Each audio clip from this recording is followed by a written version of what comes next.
online waiting rooms, purchase limits, or security measures in order to resell tickets or goods. So it also prohibits knowingly selling any product obtained through bot activity and gives harmed parties like performers, venues, and ticket platforms the right to seek damages and $1,000 per illegal sale.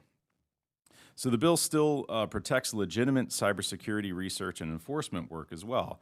It aligns with recent federal action, including the Executive Order 14254, which directs stronger enforcement of the Federal Bots Act. But as we all know, federal enforcement has been minimal, just one FTC action in nearly a decade. So it's really up to us. It's up to Pennsylvania to act. So this is a consumer protection bill. It's a fairness bill. It's a technology bill.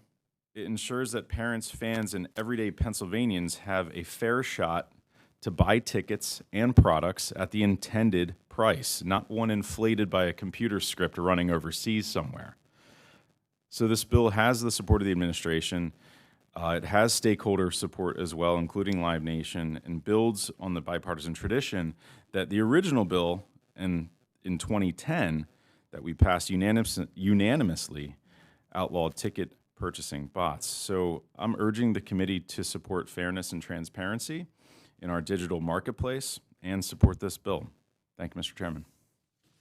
Thank you, Representative Malagari. The chair offers up Amendment A01106. Alex, please read the amendment. Thank you. Amendment A01106 amends the knowledge standard for resellers of tickets to be that they knew or willfully disregarded that the tickets were acquired in violation of the Act. Thank you. Are there any questions on the amendment? You all right? Go ahead, Chairman. Thank you, Mr. Chairman. I want to thank you guys for working with us on the amendment. I know we had some initial concerns, but I believe the amendment addresses all of those concerns, and I would ask my members to be a yes. Thank you. Are there any no votes on the amendment? Seeing none, the amendment passes. Now on to the bill as amended. Are there any questions on the bill itself as amended? Comments? Go ahead. Representative Ledbetter. Thank you, Mr. Chairman. I want to thank the good gentleman from Montgomery County for bringing this legislation before us today. Unfortunately, I was not in the State House in 2010 when the bill first ran. But one question that I did have, Mr. Chairman, and perhaps more of a statement. The good gentleman in his closing remarks mentioned the digital marketplace. And in an effort to maintain the spirit of a free market and the digital marketplace, rather than government coming in and requiring technology to be banned or circumvented in a manner that would manipulate the market, in the very same way that the Grinch bots are manipulating the prices, why don't the purveyors and sellers of these tickets simply implement software and technology to counteract this, to avoid this issue? Why are we as government coming in and acting in the marketplace when the sellers of these tickets or the performing artists and individuals who are circulating the tickets to their very own shows have the ability to make this prohibition themselves? You want to take that? I would. The only thing I could counter with that is to say that most likely they're probably already trying to prohibit some sort of activity, nefarious activity on their site. I would think it difficult to incentivize them to do so without any real legal ramification in the end. I think that the platforms would really need to answer that question for themselves. I'm not the expert on the platforms, but I do know that consumers have been harmed, and real people trying to just buy a ticket for something are unable to do so a lot of the time. Not just a ticket, we're talking about consumer goods as well. Either the new Jordans that come out or maybe the new Hershey bar that hits the marketplace, whatever it is. But the reality is that when you have technology working in a nefarious way, I think it's up to us to try and prevent that part from occurring, or at least disincentivize that type of activity. I appreciate that. Thank you, Representative Malagari. In absence, Mr. Chairman, of the feedback from the platforms and the stakeholders, the United States and the Commonwealth has always enjoyed prosperity through the advances of technology. Our economy is one of the strongest in the world because of it. And while, to Representative Malagari's point, there are certainly bad actors out there that you wish to weaponize the advancements of technology to nefarious ends, the free market has always responded in a way to be able to counteract that. To this day, the dark web still exists, and yet the internet is perhaps one of the most profitable free market environments that exist in the history of mankind. So with, again, the absence of the feedback from those stakeholders, I will oppose the bill in committee currently, but look forward to collaborating with my colleague for future discussion and a potential floor vote. Thank you. Thank you. Anyone else? I can tell you, I spent 17 years with the Performing Arts Center in Philadelphia, and we saw more times than not where this would go on. And we had a buyback in the millions in ticket sales. So some of the bigger shows that would come, say a show like a Lion King or Wicked or Hamilton, that you'd have this going on with, we would have to either buy back tickets of people who thought they bought and there were bots, or we would lose money because of it. And I think we just saw it either at the Phillies or the Eagles where they had a major issue with this whole idea of it. So if we can get in front of this as a government and try and stop it, it is $1 billion, multi-billion-dollar business of fraud that transpires.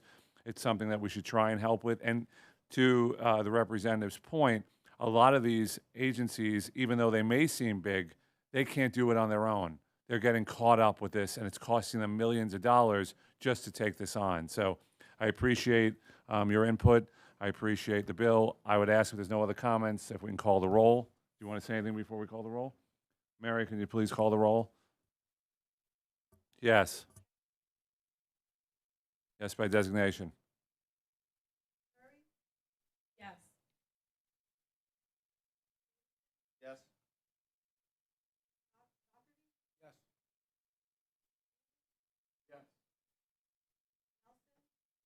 Yes, by designation. Yes, by designation. Yes.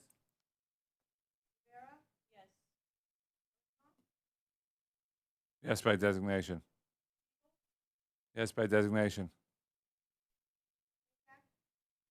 Yes, by designation. Yes, by designation. Yes.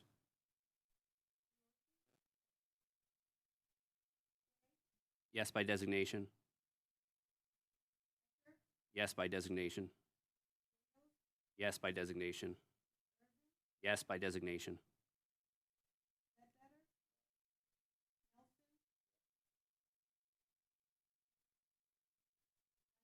Yes, by designation. Yes, by designation.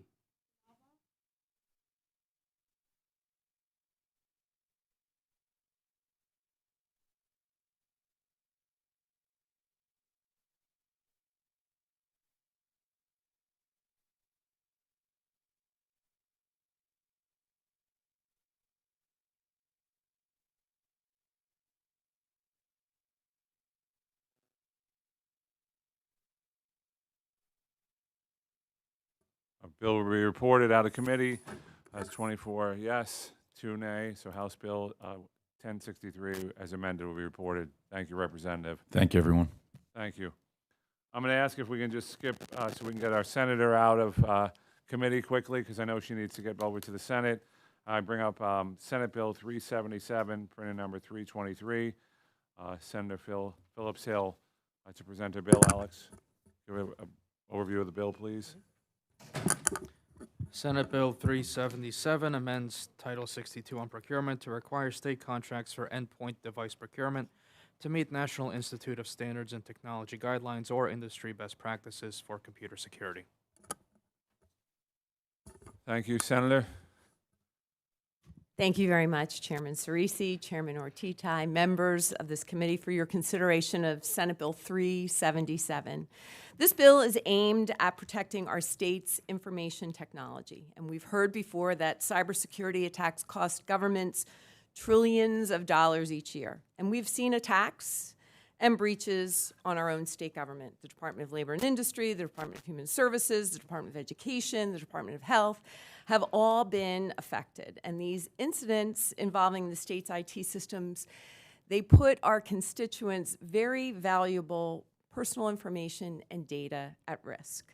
Attacks are becoming much more destructive and at a larger scale. So in this environment, it is critical to understand that every PC or printer purchase decision that our state government makes should include cybersecurity as a critical procurement requirement, and we must utilize best practices. So this legislation would require that any state government purchase of computer hardware shall meet the National Institute of Standards and Technology, or NIST, standards for computer security. NIST guidelines consist of standards and best practices to manage cybersecurity-related risk. This is a flexible and cost-effective approach that helps to promote the protection and the resilience of our IT. These standards have also been adopted by the U.S. government in all of their IT procurements, and Pennsylvania must demonstrate its ability to defend against persistent cyber threats by adopting and using the most effective tools and procedures available. For that reason, I respectfully request an affirmative vote, and thank you again for your consideration of Senate Bill 377. Thank you, Mr. Chairman. Thank you, Senator. Are there any questions or comments? Seeing none, are there any negative votes? Okay, then we'll report Senate Bill 377 out of the committee as unanimous. Thank you, Senator. Thank you for being here. Thank you very much. Thank you. Thank you, members. Our last bit of business is House Resolution, where are we here? 322 by Representative Waxman, who is on, I guess he's on Teams. Ben, are you on there? Yes, I'm here. Is he up? Alex, would you do the description as we try and get the representative on? Yep. House Resolution 322 recognizes the week of October 5th through 11th, 2025 as National Newspaper Week in Pennsylvania. Thank you. And we do have the representative now up on Teams. Representative Waxman, the floor is yours.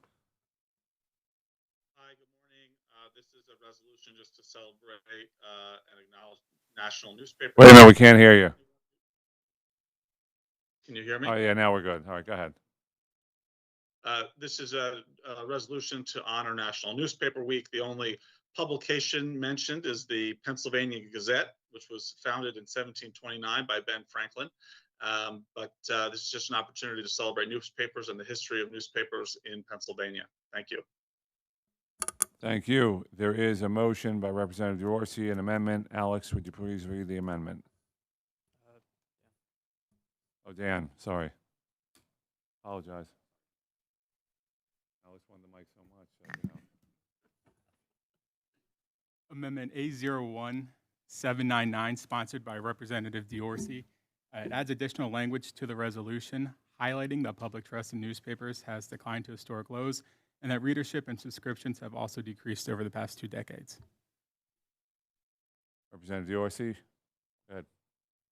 Thanks, Mr. Chairman. I usually don't make a fuss over resolutions, but I have to make an exception here, and I appreciate the intent of the resolution and certainly the mention of the Pennsylvania Gazette. That's important history, but it is commemorating National Newspaper Week, so it does apply to other publications than just the Gazette.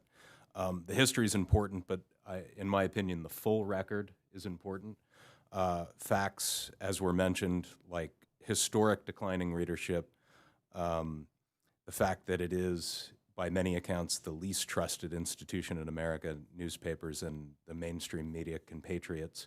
I have a study here from Gallup, just from earlier this month, a few days ago, 28% approval or trust rating in mainstream media and newspapers. So I think the full record is really important here, and I'll add, too, Arguably, mainstream media and newspapers have contributed to a lot of the division, vitriol, and even violence that we're suffering in our culture. So, again, I appreciate the intent, but I think the full record is very important here.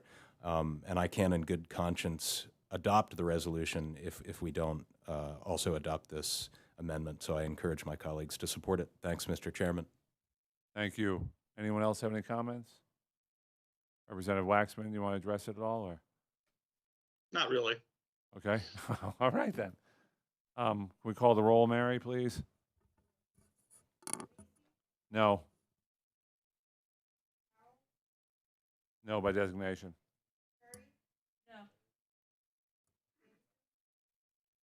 No by designation.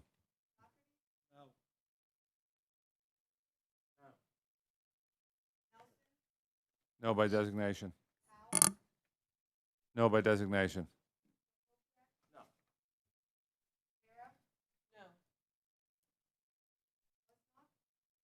No by designation. No by designation. No by designation. No by designation. Yes. Yes by designation. Yes by designation. Yes by designation. Yes by designation.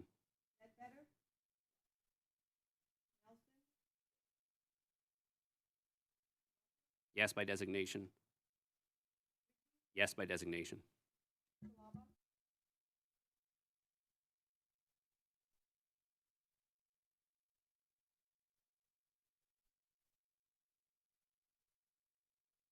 The opposite. 14 nays and 12 yays. Yeah. Well, there you go. Thank you. The amendment fails. Now on to the bill, the resolution itself. Any comments? Go ahead. Thank you, Mr. Chairman. I'd like to thank Representative Waxman for bringing to the committee this resolution. Certainly as an advocate for free speech, love the fact that we in this great nation can publish points and views and not face any ramification for it. So thank you, Representative.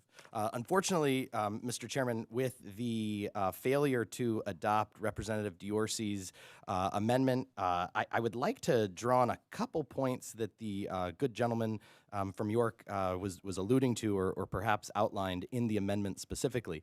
And that is the contrast between the objective and unbiased representation of information and facts that newspapers used to or continue to intend to be the arbiters of, versus the subjective and leaning viewpoints that they now, unfortunately, more often than not, find themselves occupying.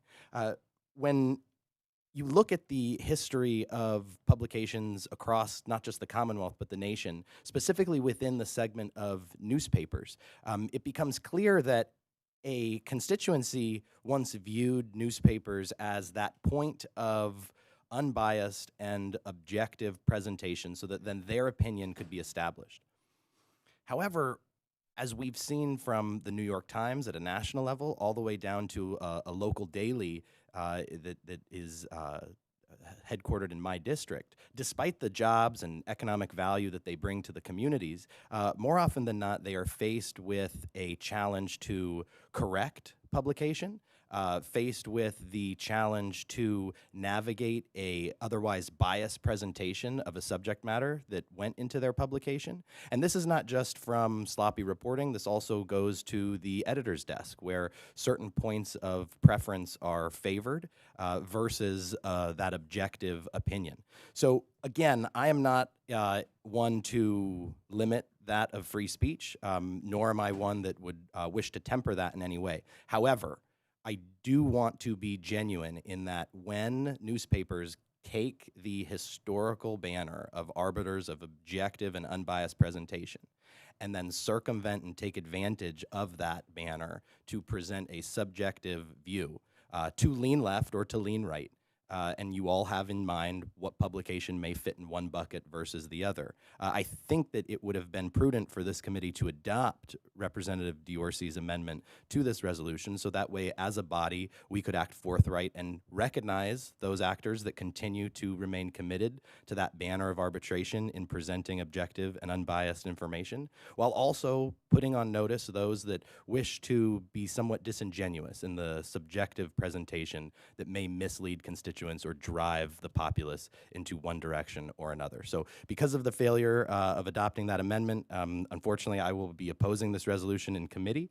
and look forward to future conversations with Representative Waxman and the prime sponsor, and I appreciate the committee's time. Thank you, Chairman. Thank you. Anyone else? I would just say that as we look at this resolution, it's a reminder of where we've been, where we are, and where we need to go. And I think that all points are well taken, that when the media is not objective, we have a much better understanding of what's happening in the world all around. And I would hope that we would get back to a time when they just do the reporting rather than do the opinion on reporting. So with that, I'm going to ask Mary to call the roll once again. Yes. By designation. Yes. Yes, by designation.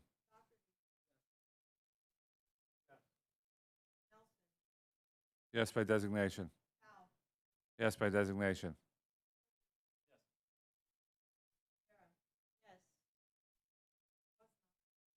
Yes, by designation. Yes, by designation. Yes, by designation. Yes, by designation. Yes. Yes, by designation. Yes, by designation. Yes, by designation. Yes, by designation.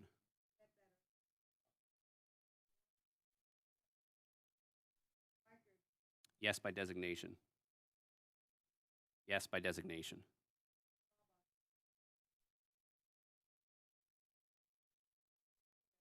Yes, by designation.